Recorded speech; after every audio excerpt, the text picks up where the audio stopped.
5G बहू। सुमित्रा जी का बेटा था अमित और बहू का नाम था अमृता। सुमित्रा जी की बहू की बातें सुनकर ऐसा लगता था कि जैसे वो बहुत इंटेलिजेंट है, क्योंकि उससे कभी भी कोई भी सवाल पूछो फट से जवाब दे देती थी।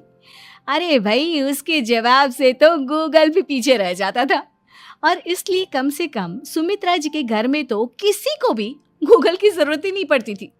जब भी घर में कोई बात चलती, कोई कुछ भी कहता, तो अमृता फट से कह देती, ये तो मेरे साथ भी हुआ था, मुझे इसके बारे में सब मालूम है। एक दिन सुमित्रा जी अमित और अपनी बहू अमृता के साथ अमित के बुआ जी, फूफा जी यानी कि मुकेश और उर्मिला जी के यहाँ पर मिलने के लिए गए। अरे बहुत अच्छा किया अमित बेटा, इतने दिनों के बाद आए हो तुम। हाँ सुमित्रा भाभी, कभी तो आ जाया करिए अपने बच्चों को लेकर। आपकी बहू के आने से तो हमारे घर में भी रौनक आ गई है।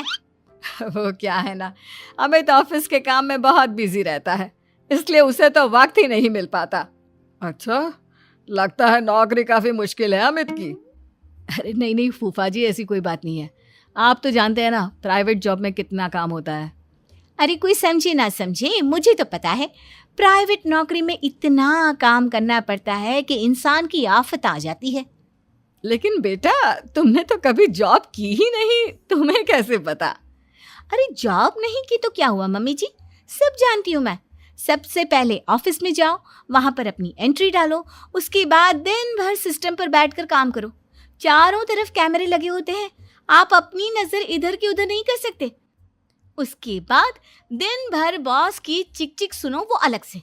यही सब होता है, मुझे ना सब पता है। अरे बहू रानी तो काफी इंटेलिजेंट है, हर बात की खबर है इसको।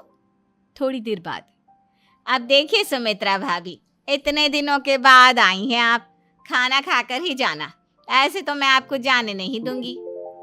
वैसे बुआ जी, खाने में क्या बनाया है? वो क्या है ना बेटा, आज तुम्हारी बुआ जी की तबीयत थोड़ी ठीक नहीं थी, इसलिए हमने सोचा कि जब तुम लोग यहाँ आ जाओगे तो बाहर से खाना मंगवा लेंगे और साथ में बैठकर खाएंगे।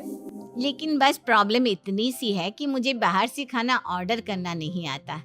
सोचा जब अमित आएगा तो उसी को बोल दूंगी। अरे मुझे आता है ना, मैं कर देती हूँ ऑर्डर।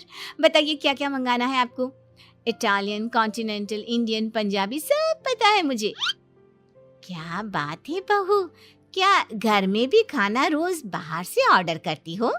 अरे नहीं नहीं नहीं बुआ जी, ऐसी कोई बात नहीं है, बस मुझे ना सब पता है।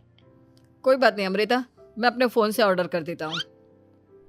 अरे क्या बात है, आजकल ऑनलाइन डिलीवरी पर कोई ऑफर नहीं चल रहा है, वरना काफी पैसे बच जाते हैं।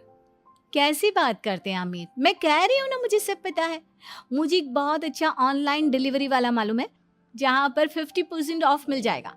और आज तो वैसे भी फ्राइडे है ना, फ्राइडे को तो उस पर 50-70% ऑफर मिलता ही मिलता है।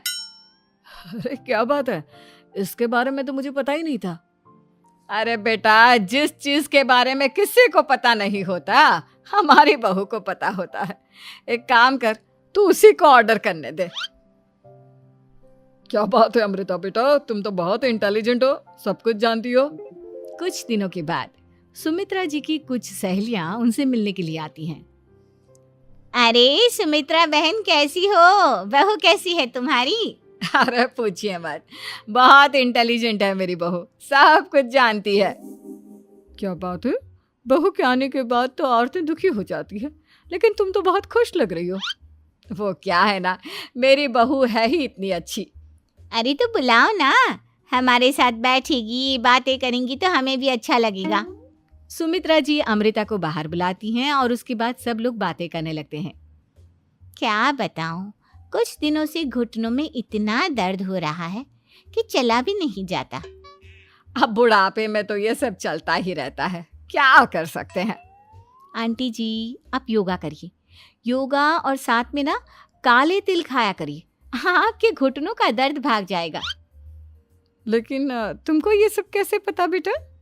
अरे मेरे भी घुटनों में दर्द होने लगा था, मैंने योगा किया और काले तिल के साथ गुड़ मिलाकर उनके लड्डू बनाकर खाए, एकदम ठीक हो गए हैं मेरे पैर। अमृता, ये तुम क्या कह रही हो? इतनी कम उम्र में तुम्हारे पैरों में दर्द कैसे हो सकता है? अरे मम्मी जी सच कह रही हूँ, एक बार अगर कोई ये नुस्खा अपना लेना बस मज़ा आ जाए। ठीक है बेटा, अगर तुम कहती हो तो मैं ये करके देखती हूँ। मुझे सब पता है आंटी जी, ये मेरे साथ हो चुका है, इसीलिए तो बता रही हूँ मैं आपको, ऐसे नहीं बताती किसी को।